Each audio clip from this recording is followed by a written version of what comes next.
Bom dia, pessoal. Hoje, novamente, vamos continuar os nossos conteúdos de química, né? Vamos falar um pouquinho mais sobre a cinética química, né? E os fatores que nela influenciam, tá?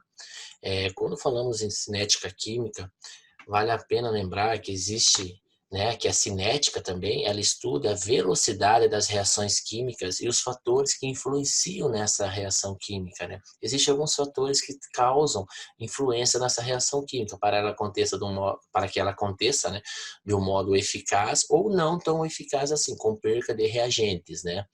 E na cinética química também vale a pena a gente lembrar que existe três tipos de reações químicas aí: as reações químicas rápidas, que são aquelas que ocorrem em frações de instantâneas, né, de segundos, reações químicas moderadas, que são aquelas que ocorrem em frações de minutos ou dias, né, o passar de dias, semanas, e reações químicas lentas, que são aquelas que ocorrem no passar de meses, anos ou até séculos, né? São reações que vão ocorrendo com o passar dos anos bem lentamente, né? Por exemplo, oxidação, formação de rochas, formação de petróleos e assim por diante, tá?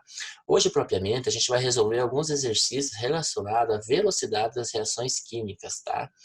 Então, assim, o primeiro exercício diz assim, né, que é retirado de um vestibular, e diz assim: considere a equação balanceada. Então veja que a equação nossa já está balanceada, e ele nos forneceu uma tabelinha com alguns dados aqui, que o óxido de nitrogênio, né, a sua está dada em mol por litro, vai de 0, 0,15, tal, tal. E o seu tempo, que está dado em segundo. Então veja que aqui eu tenho o tempo, 0, 180, 360, 540, 720. O que ele pede ali, né? Ele pede assim: a velocidade média em função do monóxido de nitrogênio, NO, né?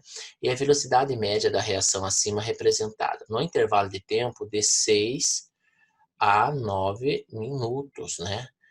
Veja que o tempo está em minutos aqui. Esse é o grande X da questão, né? A gente tem que observar bastante isso daí, porque o exercício nos fornece o tempo em minutos, mas na tabela os tempos estão em segundos, ó. Observe que o tempo está em segundo, né? São respectivamente em mol por litro, minutos a menos 1. Bom, então veja. O que a gente tem que fazer? 6 minutos. 6 minutos equivale a quantos segundos, né? Bom, 1 minuto tem 60 segundos. 6 vezes 6, 36. Bom, 6 minutos é igual a 360 segundos. 9 minutos equivale a quantos segundos, né? Bom, 9 vezes 6, 54. Então vai dar 540 segundos, né? 9 minutos. E daí eu vou fazer a aplicação de fórmula, né? Então, velocidade média é a variação da massa, né? Variação do número de mols, pode ser que dividir isso pela variação do tempo, né? Então aqui vamos colocar um símbolo de igual aqui. Como que vai ficar isso daqui então? Velocidade média é igual. Variação da massa, né?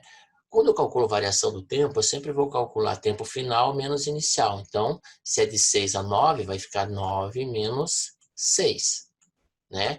Quando o tempo era 9, qual é a massa que eu tenho? Bom, tempo 9 equivale a 540 segundos. Eu tenho uma massa de 0,31.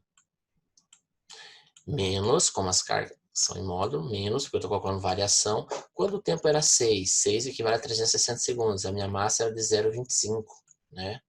0,25. Então, quanto que vai dar isso daí, né? Então, vai ficar lá 0,31 menos 0,25 dá 0,6, né? 0,6 divididos por 3. 9 menos 6 dá 3. 0,6 divididos por 3 dá 0,2, né? Então, a variação da massa nesse intervalo de tempo foi de 0,2 mols por minuto, né? Mols por minuto, né? Então, essa é a nossa variação de massa do primeiro exercício aí, tá?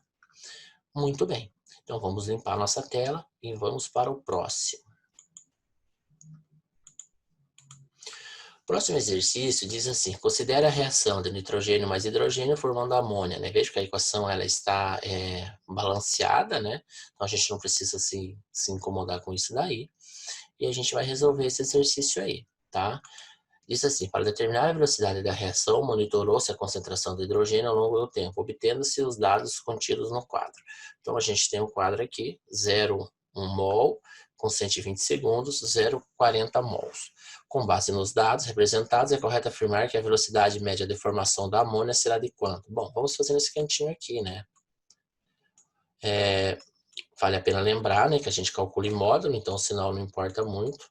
Então, variação da massa divididos pela variação do tempo, certo? Então, a velocidade média vai ser igual a quanto? Bom, variação da massa. Bom, a massa saiu de 1 e foi para 0,40, então ela diminuiu, né? Então, a massa final, 0,40 menos 1, divididos pela massa, pelo tempo, né? Variação do tempo. Saiu de 0 e foi para 120. Bom, veja que o tempo, 120 segundos, é a mesma coisa que 2 minutos. Então, ele saiu de 2, começou em 0 e foi para 2. Então, 2 menos 0, tempo final menos inicial.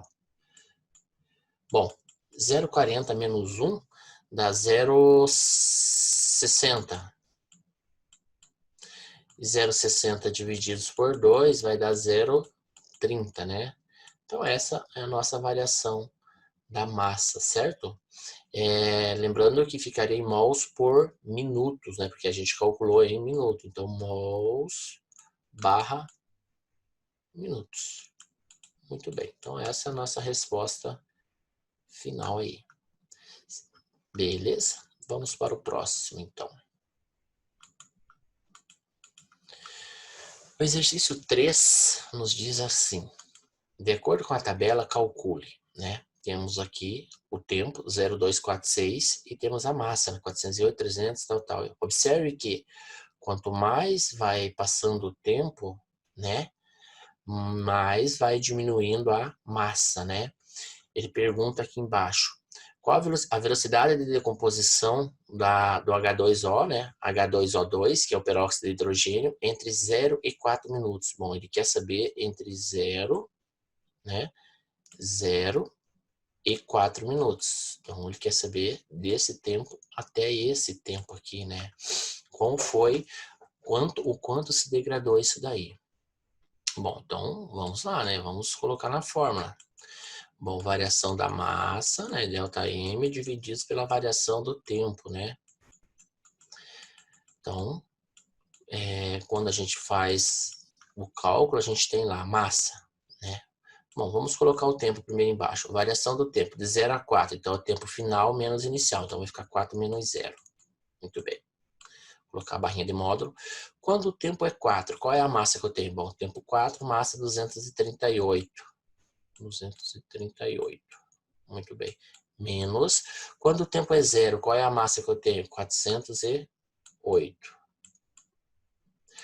238 menos 408 vai dar quanto isso daí, né? Divididos por 4. Se você fizer 238 menos 408 e dividir por 4, a gente vai chegar no resultado lá de 42,5, né? Gramas por minuto, né? Por quê? Porque a tabela, a massa está em gramas e o tempo está em minutos. Então, faz esse menos esse e divide por 4, né? Vai dar 42,5 gramas por minuto. Muito bem. Acho que é isso daí, né? Esse daí está completo. Vamos para o próximo, né? Bom, o exercício 4 diz assim, né? Em relação aos fatores que interferem na velocidade das reações químicas, julguem os itens, né? Julga, né, os itens. Um sólido, quando triturado, diminui sua velocidade de reação se comparada ao inteiro. Bom, um sólido, quando triturado, ele não diminui, né? Ele aumenta a sua velocidade de reação, né? Diminui a superfície de contato, então ele aumenta a sua velocidade de reação. Então isso aqui é falso, né? Muito bem. O catalisador tem função de diminuir a energia de ativação. Não, o catalisador não tem a função de diminuir, ele tem a função de aumentar a energia de ativação, né? Então isso aqui também é falso, né? A reação química que apresenta energia de ativação alta será mais lenta que a reação com menor energia de ativação, isso é verdade, né? A reação química com energia de ativação mais alta, ela sempre será mais lenta que a reação com menor energia de ativação, então isso é uma verdade.